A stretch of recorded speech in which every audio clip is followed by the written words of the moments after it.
Welcome back to the Aligned Partner, and today we're going to be talking about being heard.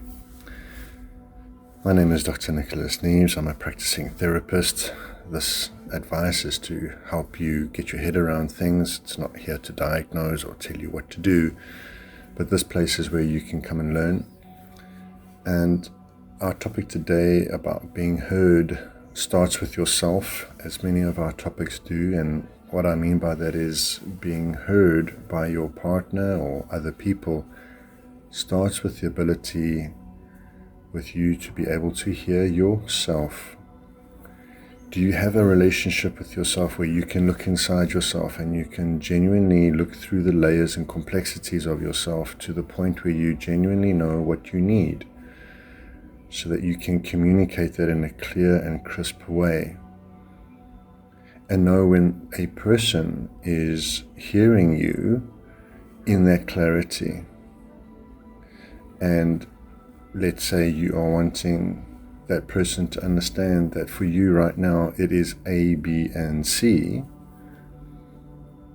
If that other person doesn't hear the A, B, and C, they might interpret that as G, H, and I. It's still the same vocabulary, but they're off the mark, and so you will be frustrated. You will be developing resentment because your A, your B, your C has not been heard. But perhaps we have to rewind and understand that maybe what's happening is when you say A, B, and C, you have it colored red. So it's a red A, B, and C. And perhaps the person that's listening to you cannot see the color red. And so because they cannot see the color red, they do not hear your A, B, and C, and so they jump to the G, H, and the I. So in this little analogy, one can understand that it can get more and more complex. And so the more we can describe to another person what we are actually feeling and what we need, we have developed something called self-awareness. And so being heard is not so much what the other person does, but more how we, again, communicate with ourselves, understand ourselves, and have an awareness of ourselves, so that we can clarify the conversation, we can clarify the moment, and get it more and more accurate until we are felt and we are seen. A part of this process is attunement. We're tuning into ourselves. And so we can get the feeling of being heard. Many of us, growing up, have had that inner world disrupted and our sense of self hurt. And so again, we're not internally creating the self-awareness because there's too much pain there. But we know that there's something inside that needs to be seen and to be met. We have a need there. But because it's been disrupted and hurt by perhaps a narcissistic parent or some other abusive dynamic in childhood, it's corrupted. It's not strong. It's not developed. And so that poor self concept inside is projected into the external world and onto others around us.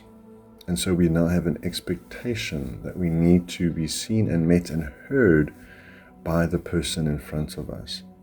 And we can't understand why they don't understand us, because we are thinking it's A, B, and C that is red, but we're actually saying red, green, yellow, zebra, because there's an incongruence inside of ourselves.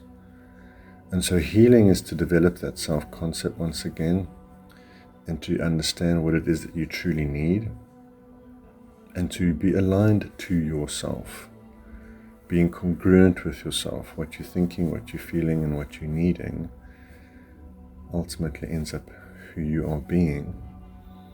And this is a journey for all of us. And so when we're wanting to be heard, practice inviting the other person into a space where you're seeking clarity and you would like to communicate something. and start to recognize when it's accurate or not accurate. And this really starts to then help you develop a greater sense of self. And remember, we do that by accepting ourselves, knowing that we matter, and knowing that we are safe, so that we can go out there and we can start to be heard. Thank you for being here today. Thank you for your subscription and for sharing and liking the video. I'll catch you on the next episode.